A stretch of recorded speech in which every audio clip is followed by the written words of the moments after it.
Hei, tervetuloa Pai Mirma luentokanavalle. Tänään olisi jälleen uusi kuu ja ensi viikolla olisi myös huhtikuu aluillaan, niin katsotaan samalla minkälaisia kortteja nousee huhtikuulle ja uudelle kuulle. Täältä pari korttia jo hyppääkin. Ensimmäisenä tulee perhonen, muodonmuutos. Toisena tulee toi ykkönen ja ihmeet, muutoksen ihmeet. Katsotaan, saadaanko tuosta vielä pari korttia, että saataisiko pari korttia huhtikuulle ja uudelle kuulle. Mitä energioita? Sieltä nousee auringon kukka ja toiminta.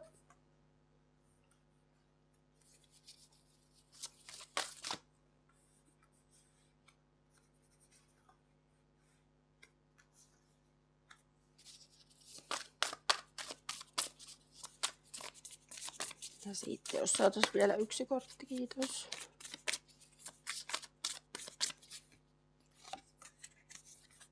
Ja sitten täällä tulee mehiläiset ja yhteisö.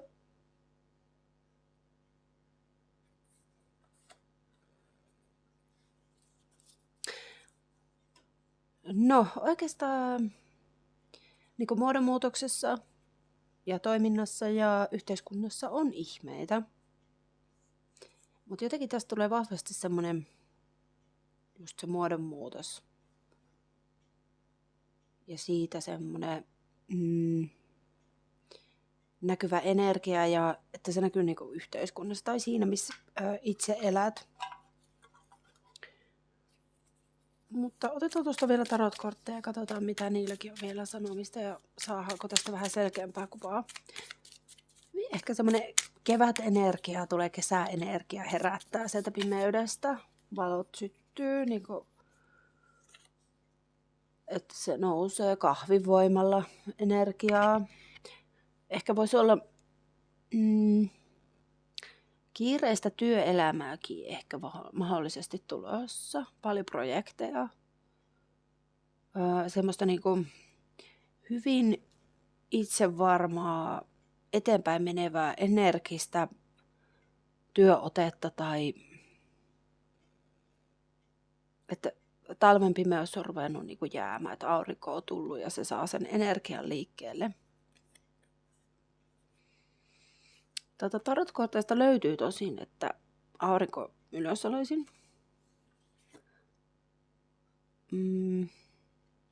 Miekko ja vitonen ylösalaisin.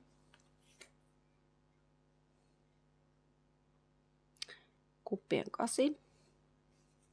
Tämä oli 8.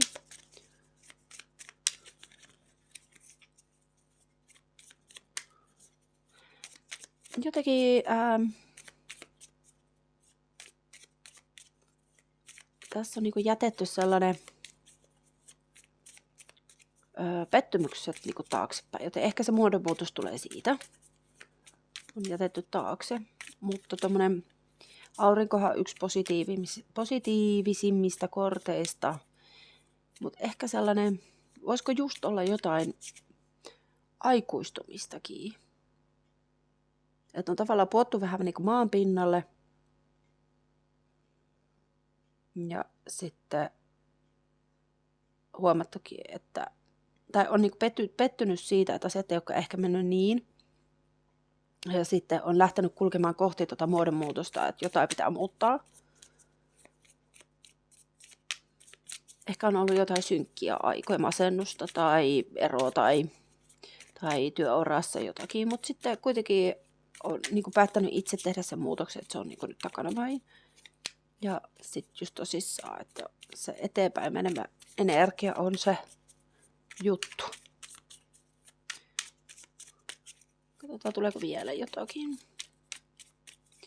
Se olisiko vielä pari korttia. Ihan yleistä energiaa kertomaan. Joo.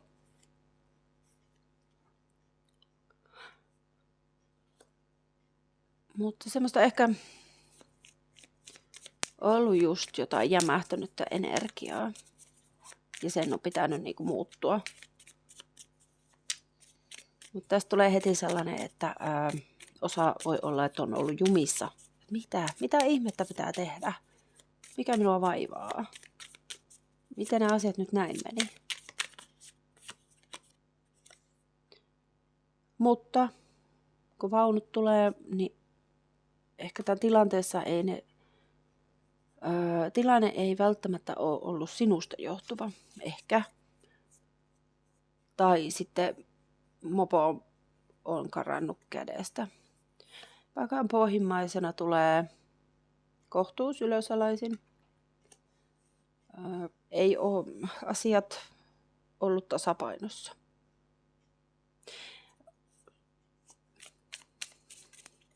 Mutta minä haluan tietää tuosta auringosta. Saisiko selkeyttä tuohon auringolle? Täältä tulee aika paljon kortteja auringolle, miksi se on ylösalaisin.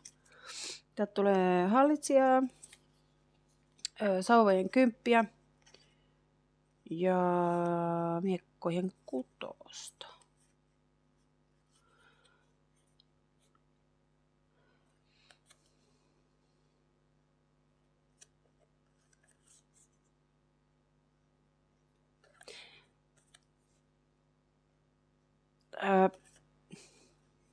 Minulle nämä kortit indikois hyvin sitä, että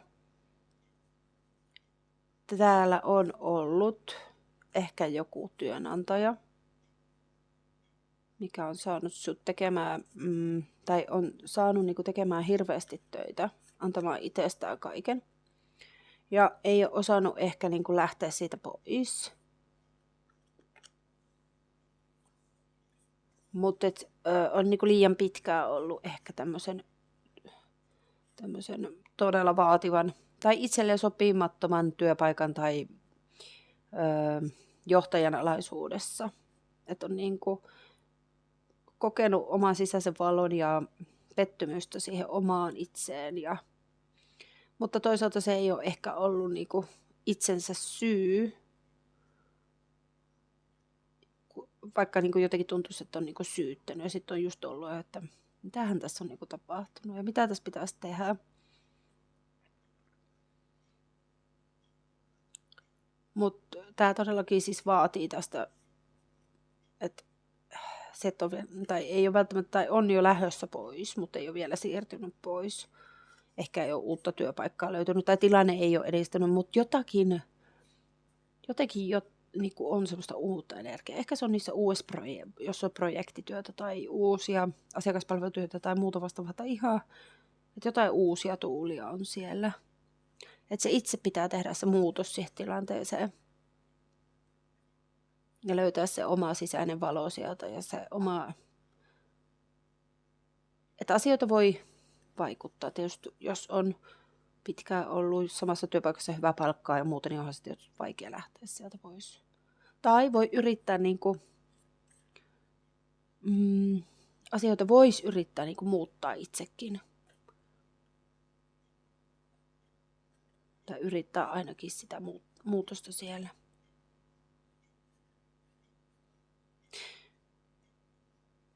Joo.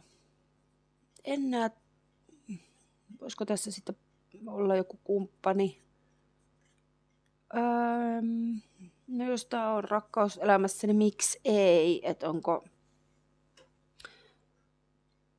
avioliitossa sitten rakkauselämässä niin toinen ottanut enempi tylymmän asenteen ja keskittynyt niin sanotusti omaan itseensä ja tullut joku sitten tällainen, että vähän kipinä on hävinnyt siitä ja se itse tuntee, että on vähän eksyksissä, sitten toinen onkin niin vahvasti omassa energiassa ja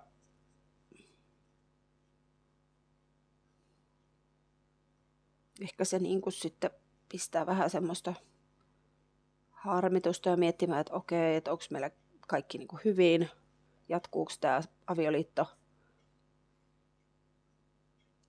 Että se semmoinen alkuhuuma tai alkuonnellisuus on nyt, tai ehkä avioliitossa on joku tämmöinen nyt taas katsomisen paikka, että